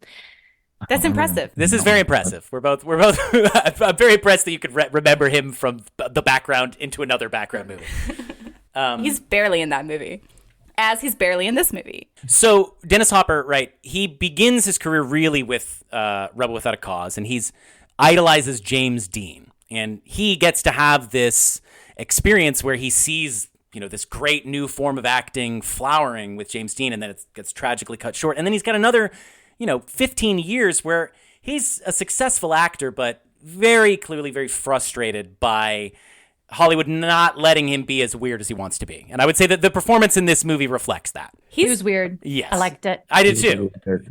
He was doing that thing where he's like praying and his hands are together, and then he opens his hands and wiggles his fingers. And I'm like, There's a little thing like, here's the church, here's the steeple, open the door and see all the people. I love that. I did not know how long that's been around, because I did that when I was younger. Me too. Apparently a long time. So Yeah, and it's like anytime the camera's on him, he's just like patting his head and rubbing his belly or just doing something. There was this thing with actors in the 60s and 70s where they clearly felt so hemmed in by, I guess, just kind of how boring most humans acted in real life and in movies. And they wanted to break out and just do something really weird. Elliot Gould is kind of doing a lot of that stuff in The Long Goodbye. But it reminds me of LSD in The Producers. Have you guys seen The Producers? No, Remember this? The guy. Well, so yeah. I mean, it's just with Matthew Broderick. No, the original one. The original. The okay. original. But so yeah, just these actors, these countercultural actors, were like thinking that they were really going to blow people's minds if they just did the weirdest thing you could imagine. And it makes no sense. They'll just like act like a monkey or like suck their thumb, and they're just like, yeah, I'm really striking a blow for the hippies of the counterculture and fitting it into these background things. But it worked, though. It totally works. And like Jeff Goldblum in Nashville. Yes. Just his random weird I loved it. Exactly. No, yes, perfect. I just loved seeing Dennis Hopper's doing his weird shit in the background. Yeah, every time he was on screen, he stood out for sure. I wondered if they cut out stuff, like if he had a bigger role, and they were like, we'll leave some of this in. Yeah, right. He invited avant-garde filmmaker Bruce Conner to shoot some footage during filming, and Conner released it into a short film. It's like really artsy. I really want to see it. It's not available anywhere, but apparently it's really cool because it's like Cool Hand Luke, but like super artsy. I don't know. From the perspective of the background of. He has a weird nickname that I can't even remember what it is. It's like Babaluga. Oh, thank you, Babaluga. Babaluga. Yeah. So nice having y'all here to really fill in the gaps of the research that I did or didn't do. George Kennedy, we talked about him a little bit. He won Best Supporting Actor for this. Mm-hmm. Well deserved, in my opinion. Despite the hammy accent. Yes, in spite of that, but everything else was spot on. I loved his character. He was great. Yeah, I mean, he's another audience surrogate. Like, there's nothing like a guy that loves another guy in a movie, just wants to give him a hug. I don't know, like the male friendship is something. It's a special effect. It's something you don't see in everything. What are you smiling about? We talk about this every other week because I'm laughing because Ryan and I just had this discussion that I don't feel like We were pure. talking about Rain Man recently and that friendship between two brothers, two men, right? And you don't see Yeah, it. and then we saw another movie with Dustin Hoffman Midnight and Cowboy. John Voight, Midnight Cowboy. That cowboy. I feel like male friendships where you're able to freely love and care about one another are not portrayed enough in media, and so when they are, they're very impactful. I didn't feel so impacted by this one because I feel like Paul Newman didn't reciprocate as It was a little strongly. more Yes. detached, yeah. But I do fully agree with you that anytime that's in a movie and it's done well, it's just going to be like extra icing on the cake for me. The director, Rosenberg, really wanted to create the feeling of it just being like guys isolated together. So he didn't allow any wives on set to make it feel more just like, isolated testosterone. And then we have to talk about the car washing scene. I knew that's where you were going. It's yet another wonderful female character in a new Hollywood movie. What's the problem? New Hollywood, unfortunately, has terrible female characters. Come on, they got his mom in there. It's One-dimensional, right? fine. Yeah, right. Yeah. But yeah, that car washing scene, the quote, Lucille, she doesn't really have a name, but they call her Lucille, played by Joy Harmon. She doesn't have any speaking lines in it. But yeah, they like kept her separated in the hotel to make sure that the guys like didn't see her until they filmed that scene. And I feel like the scene is so over the top that rather than my experience being like, oh, I'm so grossed out by this, I was just laughing. Yeah, I laughed a lot too, but I also feel like it made sense. They are so isolated, and I feel like it may have been an accurate representation of what the reaction would have been. And I found the dialogue very interesting in that scene. I thought it was realistic and funny. And yeah, just that there is that line though where you're like, is this funny or am I disturbed? Yeah. But yeah, it was very impactful scene, that's for sure. Oh, I'll never forget it. I love when they're like, wait, does she realize that we're looking at him? And Luke's like, yes, of course That's she does. the point. Like, But- you think she's just acting like this normally? Of course she's doing this on purpose. Actually, I love, to that point, the actress. Oops, I dropped soap all over me. The actress Joy Harmon later said, I was just washing a car to my best ability and having fun with it, the sponge and everything. My concept of the scene was not like what it came out. I was not aware that there were two meanings to the things I was doing, and I'm still not really that much aware of what they all were. I'm like, bullshit. Sis. Or they picked the I perfect saw that person. interview with her as well, and she was like, I was really pretty innocent, and I didn't realize all the things with the hose that I was doing. And I was like, really? Come on, lady.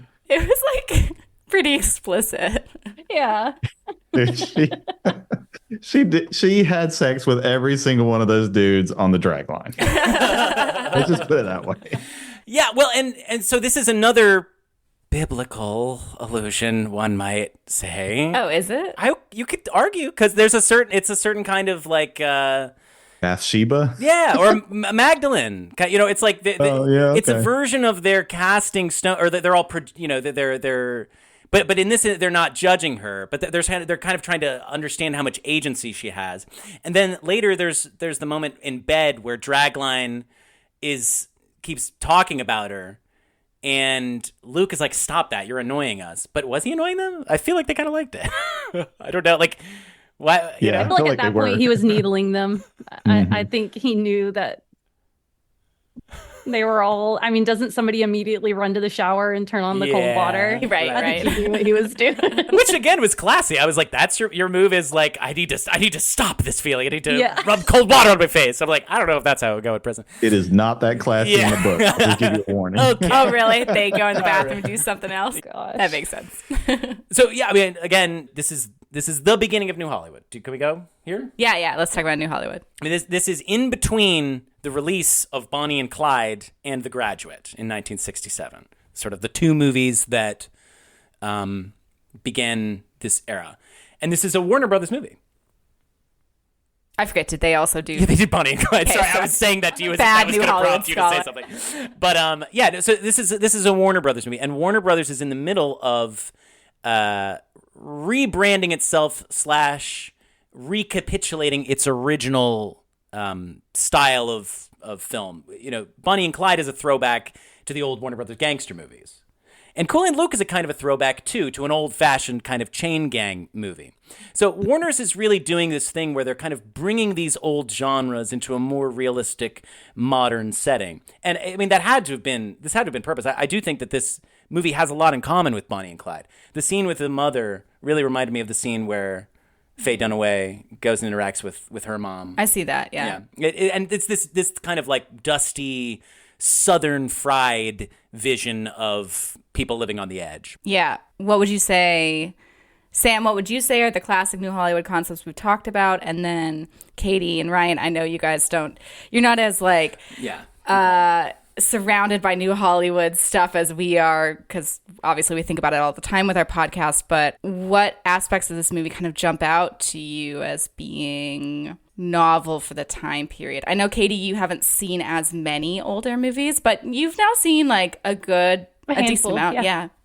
Well, yeah, and like, sorry, just to re-put this question to you. So you guys have covered many New Hollywood movies at this point. I didn't realize they were New Hollywood movies until you guys were like just talking. We saw The Graduate, right, which is a New Hollywood movie, I guess. It's I've not seen Bonnie and I Clyde. didn't realize until I started listening to you guys' podcast that, I recognize that there's clearly some distinctions between some of these older Hollywood movies and the ones in this era. But I'm now finally starting to like put together what those exact elements are. And I think I have a pretty good idea of what they might be. Well, characterizing film movements is always weird because in the moment they're never like, we are doing something different. I mean, sometimes they actually did in New Hollywood. I guess they kind of they actually explicitly said, we are in New Hollywood now. But not every New Hollywood filmmaker was like, I'm doing a New Hollywood movie. You know, it's weird to like after the fact characterize all these movies together as being different. But there are a number of elements that are common between movies of this era. So we've already mentioned some of them, like the youth culture, rebellion, anti-establishment. That's definitely a New Hollywood thing. Mm-hmm. Yeah, this is a kind of a new character where, right, he's resistant to authority, but it has a touch of like nonviolence or sort of, you know, like the civil rights. I mean, I guess he is a little bit violent, but it is that sort of post-Gandhi, post-civil rights thing of letting them attack you, letting yourself become kind of a symbol. I would argue that Paul Newman playing this character, the character has 1 foot in New Hollywood, but 1 foot in Old Hollywood. I think of Paul Newman as a very classic movie star. Yeah, and yet the kind of icon that he became in the 60s was a guy who is not fitting in. He doesn't really get along with people. A lovable loser, a hot loser. It's kind of, I guess, one of the first times I think where you could have like a really hot loser, in a way. And yeah, I mean, I feel like him and Shane, him and Butch Cassidy, or not Shane. Sorry, Hud. Oh, I was about to say, I'm sorry. Not Shane, Hud. Another one of those. And you know, even Cat on a Hot Tin Roof. You know, he's playing characters that are like impotent, literally impotent sometimes. And you know, these people who are ineffectual, people who can't. It really reminded me of Manchester by the Sea. Has anybody seen? I forget that movie. By the Sea? Yeah, just the character. I mean, the big line from that movie is "I can't beat it." Just the character who really is like, no, I will not defeat this obstacle in my way. I will let it overcome me. Me in real life. Right. Same. Me in real life. It's real. It's like a real thing that it's not this classical idea of a hero. It's kind of how we often interact with obstacles. I kind of want to. I'm kind of looking at your podcast and just kind of like wanting to just list the New Hollywood movies that you guys have talked about. Yeah, go Is for that it. okay? Taxi Driver. Definitely New Hollywood. Yeah. Midnight Cowboy. Midnight Cowboy. Right, exactly. American Graffiti. Nashville. Graffiti. Network. The Graduate. Network, definitely. Yeah. Annie Hall. I know. Y'all did not gosh. dig that one. That movie that I deeply love. I don't love that movie, but I need to rewatch it. I don't think you hate it as much as they do. Probably not. Few people hate it as much as I y'all had a do. 20-minute rant on Woody We Allen. did not like any. Yeah. So I mean, do you feel like you're sort of like just sort of putting those out there? You could see a clear difference between those and the other movies that you've covered. For sure. Yeah. A lot of them are 100%. gritty. Exactly. Thinking about it. Exactly. They're a lot Realistic. grittier They're and- not as polished. Like the lighting is not as nice as the old Hollywood movies. Yeah. This movie's kind of gritty in a way too. You know, you still got some of the like, you know, the handsome actor, but the scenery, it's really hot, it's really sweaty, it's really dirty most of the time. Yeah. It's so sweaty. So I think that's probably one of the elements that goes along with your new Hollywood style as well. As a sweaty The person, subject- this movie makes me feel very seen. I have to Yeah, say. I don't like to be hot. No, It's yeah, my it's- worst nightmare. Sorry. Go on. I just I feel like he's an interesting bridge between old Hollywood and new Hollywood. You're right. He's very attractive, and he's clean cut even in this hot, disgusting situation. He's well mannered to a point.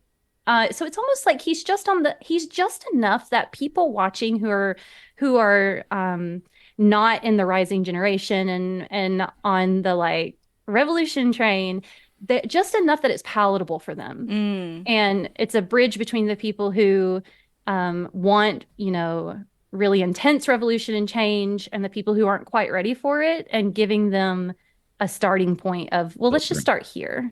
Yeah. And it doesn't, I mean, for it being I don't want to say it's middle of the road, but for having a foot in both camps, it is not mediocre at all. It was very, very phenomenal movie.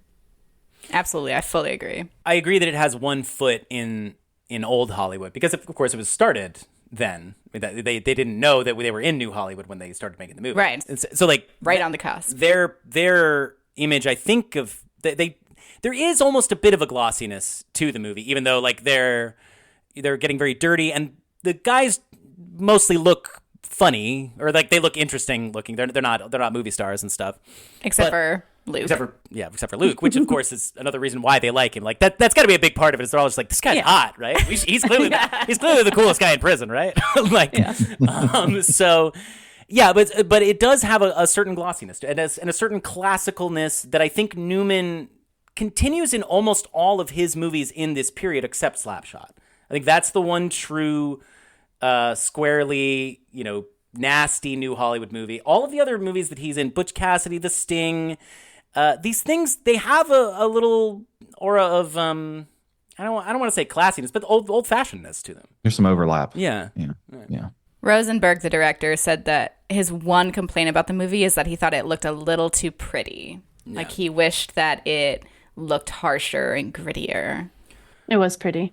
Well, maybe if he could have brought a little bit more of that, people wouldn't have spent the last 50 years shitting on his direction. Poor guy. Yeah, I know. We already mentioned Vietnam commentary as being another new Hollywood aspect. They bring up that he's a war hero, like a decorated war hero, but they also bring up that he didn't progress in rank, and I got the sense because maybe an attitude problem. No, he got to sergeant and then got released as a private. So he actually got bumped did down. progress and then got bumped down. Yeah. That's even worse. So it's definitely clearly like him saying that being a war hero really isn't something to strive for. Or at least that's how I interpreted that. I don't think that's a commentary you would have heard before then. I don't think that was an okay thing to say. Right. I mean, they're talking about World War II. Right. Commenting on a good Vietnam. war by most people. Yeah. You know? Right. The people who they call the greatest generation of all time, right? Right. Yes. Yeah. Fought in that, right? And then another clear new Hollywood aspect is that it's got a really dark ending. Yeah. I like that. Me too. I love dark endings. It's dark, but it ends on a very hopeful note, though, because like it has the postscript. It's got almost the resurrection, if you will. Sorry to keep going back to that, but it is there. Where it is. ends on the note of, it's not, Dragline has not been destroyed by seeing Luke die in this way. It's almost like that's the best thing that could have happened to Dragline, is Luke be preserved in amber as this perfect being forever. Never. Yeah, and he goes on to preach about, all the amazing things that he did, right? Yeah. It's making their day better to hear about it. He's literally smiling as he's talking about Luke dying. Yeah. Because who Luke also died dies smiling. with a smile on his face. Exactly. I have to say that montage they show of Luke smiling afterwards. First of all, I cried. And second of all, I'm me like, too. that's the most panty dropper montage of all time. It's really highlighted how hot he is. Yeah. It ain't hard. I think what we have got here is a failure to communicate is kind of a perfect New Hollywood line. That's true. It has a lot of resonance with the different generations and, different sides of various conflicts. I can't help but think that it just sounds so of the time and like it's a commentary that I don't know if I'm projecting it, but writers write things on purpose. Come on. I don't know. Yeah. No, I don't think you're projecting. I think it's a perfect line. I think it's applicable to the time. And I think was there a failure to communicate? I think they were both really clear. I think the failure was in the receiving and acting on the information, right? Yeah. And so that's a really good point. They are very clear. I wanted to talk about how this movie is a little bit plotless. I've heard that it's described as having no plot because it's really a string of sequences. So the first half, it's a string of sequences of everybody just having fun together. And then the second half is a string of sequences of him trying to escape from prison. I think that's also maybe a bit of a New Hollywood thing as a non-traditional plot. But I thought we should just touch upon some of the key sequences that we haven't talked about already. So we talked a little bit about the opening. We talked about the car washing scene. We talked about the fight scene. The tar sequence, do you remember that part where they're laying the tar on the road? I feel like that was pretty memorable, like the bear claw aspect, obviously. And the music from that was repurposed for Eyewitness News. Apparently, I read that. That's crazy. I love that people were apparently asking the composer, Lalo Schifrin, why did you use the Eyewitness News music in the movie? But I thought that one was fun. But then, of course, the one that we really have to talk about is the egg scene. Him eating all the eggs. What's the most you've ever eaten? Eggs? I don't like eggs. Anything. Oh, you don't like eggs? I will eat one hard fried egg in bacon grease. And that's it's fried in bacon grease, not in it when you consume it, but that's my egg limit. So Okay, but have you ever eaten a lot of anything? Flamin' Hot Cheetos. Yeah? Do you want to talk about individual Flamin' Hot Cheetos or Sure. how many family size bags at a time? Yeah, I mean, what are we talking here? looking for a record of some kind? Or? Yeah, I probably should be in the Guinness Book for Flaming Hot Cheeto consumption. I'm surprised my fingers are not stained, but probably the inside of my body is. I think Sam's dying inside a little bit. Sam hates the orange The powder. Di-40? I do hate Cheetos. I mean, yeah. There was that You whole... gotta eat them with chopsticks. Is that what you do? No, heck no. I'm here for every moment of the experience. It's just they pours the bag down their gullet. Yeah. that would be fine because then you don't have to touch them. No, there was I'm that just kidding. whole marketing. I thought you're like, I'm just kidding. She doesn't actually do that. No, but there was that whole marketing campaign that was all about people getting it on their fingers and then messing with their friends and coworkers and putting it in places that they know would disturb them. Name another product where part of the selling point is you will get to disturb those around you. That's a good point. Just That's saying. a really nice point. Whoopee Thank cushion. you. That's about it. Yeah, I guess you're right. I am deeply disturbed anytime that gets brought out. Are you going to watch there was a movie about the creation of Flaming Hot Cheetos? No, I don't care about the intellectual side. Okay. About Sure, it would ruin it. the experience. Yeah. Probably ruin it for her. Apparently it was all made up too. It was a whole fake Yeah, I story. did hear that. Okay. Actually. Well, of course you keep up with all the news about I do, yeah. I have a Google alert. You got to stay in the discourse, right? Yeah. Ryan, do you have any food record things to brag I about? think so. I remember I got put in a pie eating contest. I don't know how because I don't eat a lot of food, especially not like that. But I couldn't even finish one pie, and I was like, I'm gonna throw up. This is Like it was just like a chocolate cream pie, and I was just like, nope. Last Not gonna place in happen. the pie eating I'm contest. gonna die, and I'm never doing this again. I'm gonna die. I can't So even eat 50 one eggs sounds insane. Are you guys champion eaters? I'm not a champion eater, but like it did make me think about this one time when I'll be honest, I had the munchies, okay? And Okay. I ate an entire bottle of popcorn. I went out to my local diner and I got a milkshake and a burger and French fries. And I was like, I don't think I'm done yet. And I went across the street to Denny's and ate 6 sliders, French fries, and hot chocolate. And Wow. I did feel like my belly was distended the way that Paul Newman's is distended in the eggs. It reminded me of that. And it was a dark time. It was not a moment of heroism. Nobody was there to see it and or be impressed. But yeah, I've eaten a fair amount of stuff. I feel like I can. Apparently, that thing with his belly, like that's a talent that he had that he could do. He could just make. He's just good at that. I guess they didn't put a Suck prosthetic it in belly and on. push it out. Yeah. But so yeah, I've eaten some stuff. How about you? Wait, I know. I don't. I hate the idea of like throwing up. I have a deep That's phobia true. of it, so I don't want to like put myself at risk for that. Yeah. 50 eggs sounds impossible, but apparently that is not the world record. Do you have any guesses for how many eggs is the world record? Oh. Within an hour? In less than 4 minutes. What? 4 And minutes. it's more than 50? Yeah. 72. I was gonna say 71. Oh, wow. You guys are so similar. It's adorable. So connected. That's so cute. It's not adorable. He's just trying to. You bid over, so you're I gonna see, I lose. see, The I see, price I is see. right Okay, over here. Right, sorry. 143 eggs in less than 4 minutes. Maybe I made a typo. I think you that does did. sound That kind does of not crazy. sound Is that possible. caviar? Is that like Yeah. Oh. fish eggs? You're like, that's Whoa, crazy. what if it was? That would be Yeah. genius to trick the Guinness word. It was hard-boiled eggs. It was set by a punk singer who Dee Allen? it as a publicity video to try and sell his new single.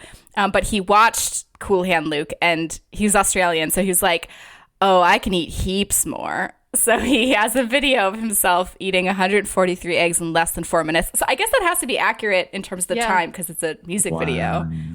That's did it in the music video. insane. Yeah. But there was a guy in India who got into an argument with his friend that he could eat 50 eggs, and they made a bet out of it, and he died on his 42nd egg. So it is Yeah, dangerous. I feel like that's a dangerous Yeah. game. Your stomach Why? can burst. Yeah. Don't try it at home. I'm thinking of like osmosis, right? Like eggs, like they could like get full of things too. Like if if you, I'm sorry, like they can't, if you eat enough eggs, Absorb it and yeah, stomach, like couldn't they, right? Like if you're, because you would have to be eating them whole, right? You can't be chewing 140 eggs in 4 minutes. Not in 4 You have minutes. to suck In all 4 that. minutes. Also, how do you Yeah. swallow a whole egg? Does he have like a mechanism? I mean, we could watch the video, I guess. But like if he just like constructed this whole thing to just like shoot them down his throat like a tube, it does seem like a lot of work just to make a music Sell video. your music video. Yeah. for Feels like sure. this guy had to train a long time before that Yeah. he made this video. His music must not be I that don't good if he resorted to this. Resorting to tricks. But you know, there was that time in the early 2000s, and I guess it's still a bit where competitive eating was kind of having a moment. Yeah. You got I into it? still see it all a the little bit? time on TikTok. Really? Neither of us are on TikTok, so we don't know what it's like on Good. there. Don't. It's brain rot, Dark but place, I'm don't do it. addicted. So Well, they'll ban it so that you'll get better soon. good. Maybe I'll be free finally. Yes.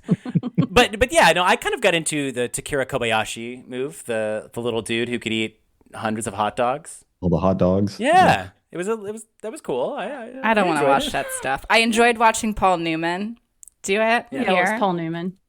They've also been trying to get a competitive eating movie made for like 20 years, which that's one of the great unmade properties. That's the white whale for some producers. So he eats a lot of eggs. It's a miracle, and it is the exact halfway point of the movie. Is it? Yeah, I paused it there because my sister was watching with me, and she had to stop, and I paused it and noticed it was exactly halfway, and that's exactly the place where the tone shifts. Immediately Yeah. after, that's when he receives the news of his mother. And so I think it's interesting that him performing this miracle is the middle point between the tonal shift of the movie. Two miracles, really. The eggs and then the paving of the road is before that, right? Yes. Does that not happen right before that? Yeah, And they're very happy. They're on a high. And then you get this foreboding view into one of the guards watching like, uh-oh, this can't be good. They're too happy. Yeah. Yeah, I do love the way he says it. I forget what they're talking about. They're sort of just telling tall tales of things that people have done. And you could tell he's sitting there and he's like, all right, I got to jump in here and mention that I could eat 50 eggs. And so he's just like, I can eat 50 eggs. I'm just saying, I can eat 50 eggs. By the way. But yeah. And that part was very real to me. Sort of when you're trying to break into a conversation because you have something to add, but you're like, I know this would be a random thing to say, but it is true. I'm actually super cool. Yeah, so right, exactly. Just thought I'd tell you. But yeah, I think this movie is perhaps one of the most iconic movies of all time. Like, I wouldn't think that beforehand, but then as I'm watching all the lines that are so famous, all of the scenes that are so memorable, even the car washing scene, I feel like that created the meme of chicks washing cars in bikinis. Whoa, if that did, that's huge. I think it created Honestly, it. It probably is. It has to be. We were talking earlier and I was like, there's 3 main moments that will stick in my mind forever about this movie. And number 1 is the car washing scene. It's so ridiculous. Number 1 with the bullet. Yeah. Number 2 is the egg eating scene. And the 3rd is the ending. And they're great. They're so good.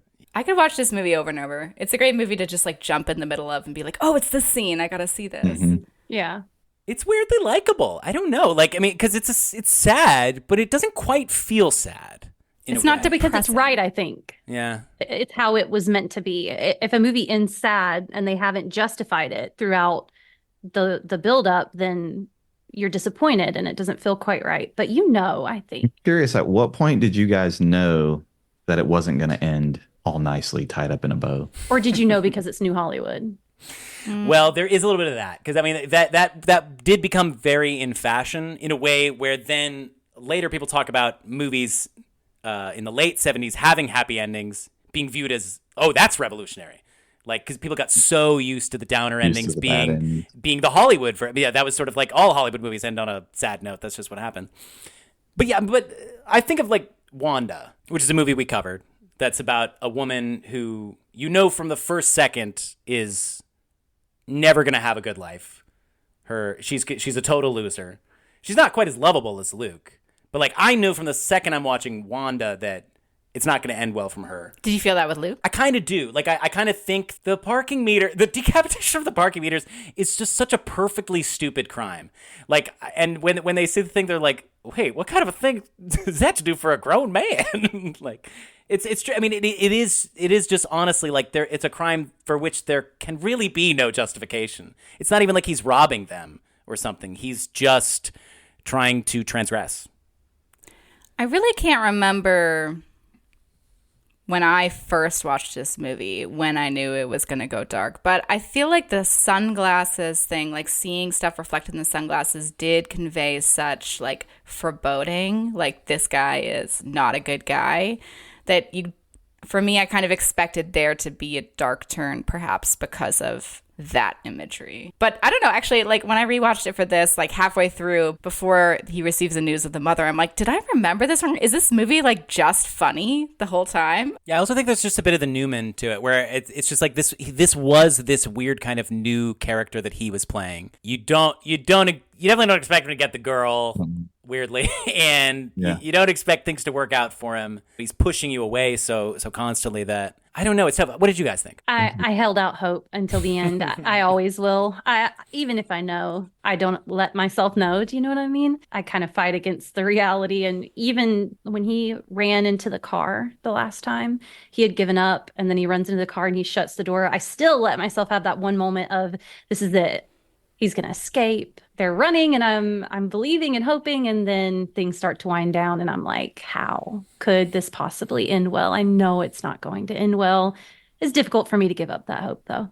So for me, it was like the fight scene. When I knew he just wouldn't give up, I was like, this guy is doomed. Yeah.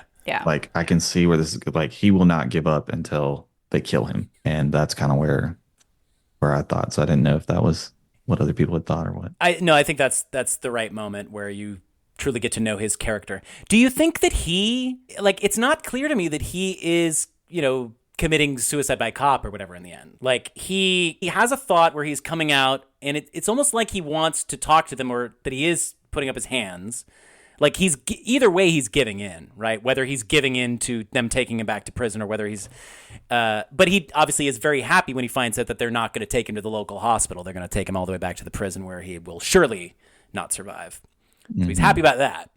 I don't think he necessarily had a clear plan, like, oh, they're going to kill me. I think he just knew that he couldn't give in, and he had to be himself and make some joke. And I feel like he didn't know exactly what the outcome was going to be, but I think he knew it wasn't going to go well. He knows that escape is not the answer.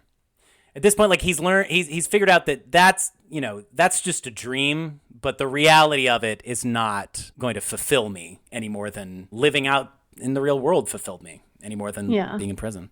Poor Luke. Was there ever a chance at a happy ending? I don't know. Sad.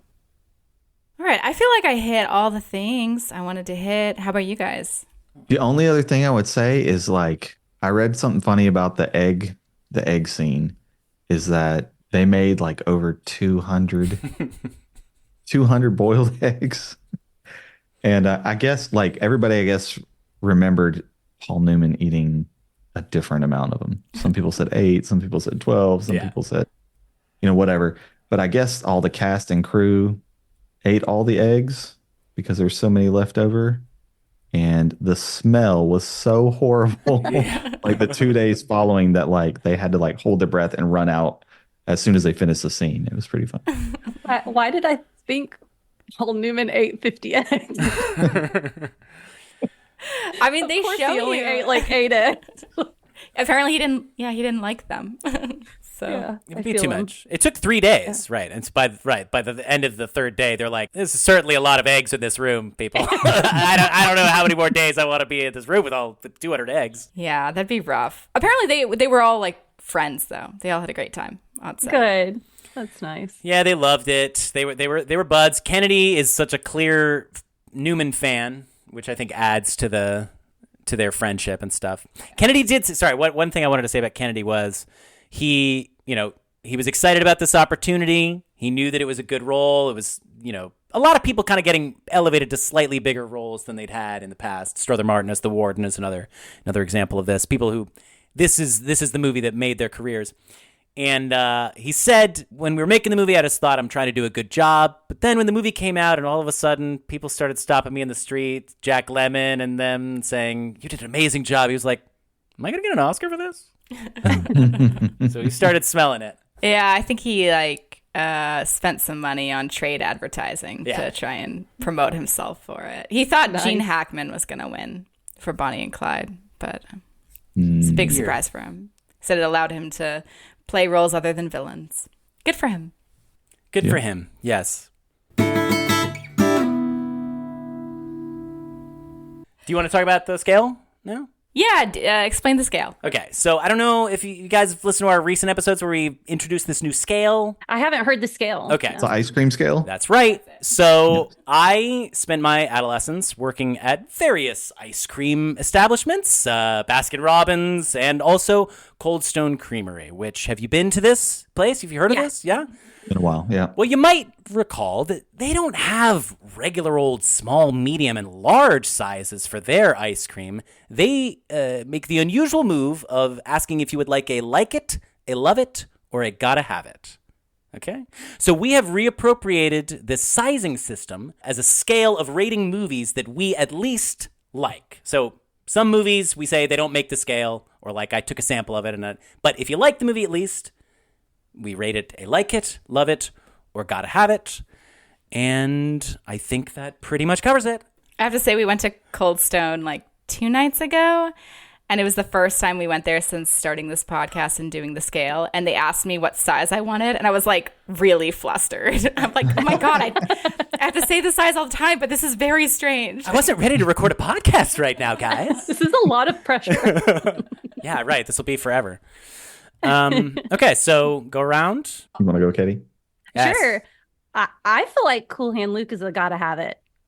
It was amazing. I'm so impressed. You talked about, I'll try not to talk too much on this, Talk as but you much as you talked want. about how in New Hollywood, a sort of new style or what's the word I'm looking for? The beats of the movie were different. And it went from a clear cycle of events to just sometimes just things happening. Those are my favorite movies, my favorite books. And I classify them as quiet. Nothing giant is happening. He's not trying to save the world, but yet I'm still so invested in his character arc and in what happens to him and how he changes or doesn't change. And I was just so drawn in by Luke, even though he's a little bit abrasive sometimes to his friends, and even though he's not always making the right decisions, and even though I wanted to grab him and say, just finish your year and don't run. I still loved this movie. I would still watch it again. I'm thrilled with the ending. I'm not happy that he died, but I feel like it is an appropriate ending.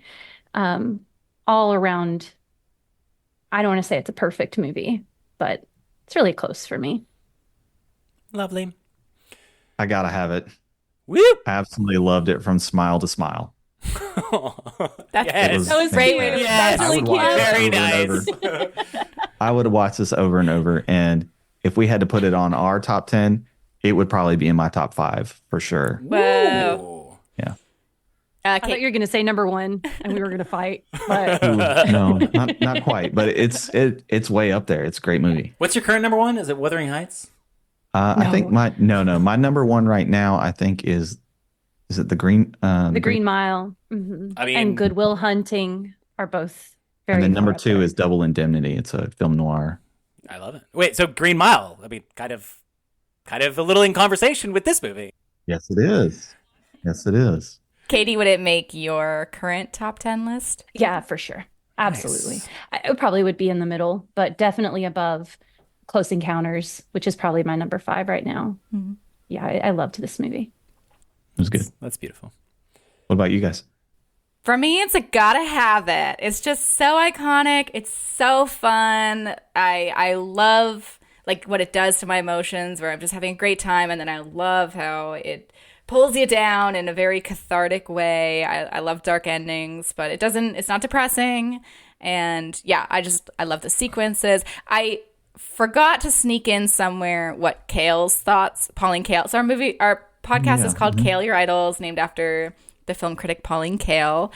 And I forgot to mention like her thoughts on it. She did not like it. She did not have much to say about it, but she called it contemptible and a film that is pretending to have something to say. And I fully Ouch. disagree. I fully disagree. Yeah, I gotta disagree with her on that one too. I know people's criticisms about the symbolism, but it doesn't bother me at all. It doesn't bother me if some of it's heavy-handed. Like, I think it's just a really well-done movie, super fun. And yeah, gotta have it. Sam, are you going to be the party pooper? Right. Well, so yeah. No, You're going to be a party pooper. That's fine. no, it's not a party pooper because like I'm honestly I need to sort of talk a little bit about my process with the critical discourse on this movie, right? So like I went into this watch. I really love this movie. I obviously love it. And I loved what it did for me the first time, where it really crystallized Paul Newman as a persona for me. Like I'd always liked him as an actor, but I was like, I see what he's doing that's not like any other actor. Like what you need to get Paul Newman for. He's the only person who could play this role in that period.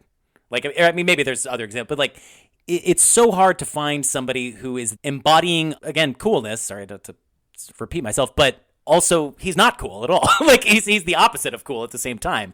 It's like the only way to be truly cool is to go all the way to being a total loser, right? It sounds weird, but it's kind of what this movie says to me. Like, Yeah. And so I love it, and I loved watching it, and yet there was something about reading people's criticisms of it. You know, the claims that the symbolism can be over the top, or even a certain kind of the hokiness, even to the male friendship, or any of it, that I'm worried was bogging me down a little bit. But I think I'm intellectualizing that too much, and I think it in my heart of hearts. It's a gotta have it because it's freaking Cool Hand Luke. I mean, you know, it's such a complete statement. Like to me, it's a movie that has a certain amount of shagginess, but it feels all very of a piece. It feels like it knows what it's doing, and it's just so confident. And it's dark, but also family friendly. Not quite family friendly, but like it's not something that you would feel weird about showing anybody. I think, you know, Right. I think so. So It's dark but uplifting at the same time. And I think the reflection of this movie over the last week that we've been thinking about it has actually just elevated it even more in my mind, because it was an enjoyable film to begin with, but then thinking through all the different layers and the symbolism and the other things that are there really just lifted it up for me. No, thank you. I think you're right. Like, I think I was worried that I was having the opposite impression, that I was having the opposite experience, where thinking about the symbolism was making me question it. But no, I like the symbolism. I don't have a problem with Jesus symbolism in movies. I'm always down for that. It's fine. Okay? Okay? No, I love movies that have a deeper meaning. To me, that lifts the movie if it's done right. Yeah. It's not cheesy, right? Yeah. But Sam, I have to be really careful. The human mind is so malleable. Like you have to trust your gut reaction, I've learned, about how you enjoyed a movie and what you felt about it, because we're careful not to even talk to each other after we've watched a movie, because someone's opinion or thoughts on a movie can completely change your perspective. And I notice that when I go, like, occasionally we'll have this segment where I'll read a top review and a bottom review, Right? Like people who loved it and people who hated it. And I start reading these horrible reviews and I'm like, you're kind of right. Yeah. That was kind of true. And you have to, like, I totally see where you're coming from, because sometimes you read these things and you're like, maybe do they have a point? Well, it was almost something where, like, when I would read the criticisms of the direction, I kind of didn't know what they mean. So then that made me think, oh, am I just not getting that it's bad? Like, it's like, oh, wait, did I not realize how, like, all of the levels that he's failing? But no, I think that's just their opinion, and I have my own, and that's fine. Exactly. And there's a whole different dynamic. Like, if you've seen it, like, this is my first time ever seeing this movie, actually. And so there's a difference experience when you see it the first time. You guys were talking about Planet of the Apes. Actually, I remember seeing that first one, the original, as a kid and going, what? At the end. And it freaking blew my mind. And I was like, holy crap, I did not see that come in at all. And it made the movie so good to me. But but rewatching it, it's not the same experience as the first time sometimes. And so that can definitely sway your opinion a little bit more. Thank you for bringing that up, because that was obviously something that we were thinking, because we'd had the ending spoiled for us forever. Like, we'd never not known the ending.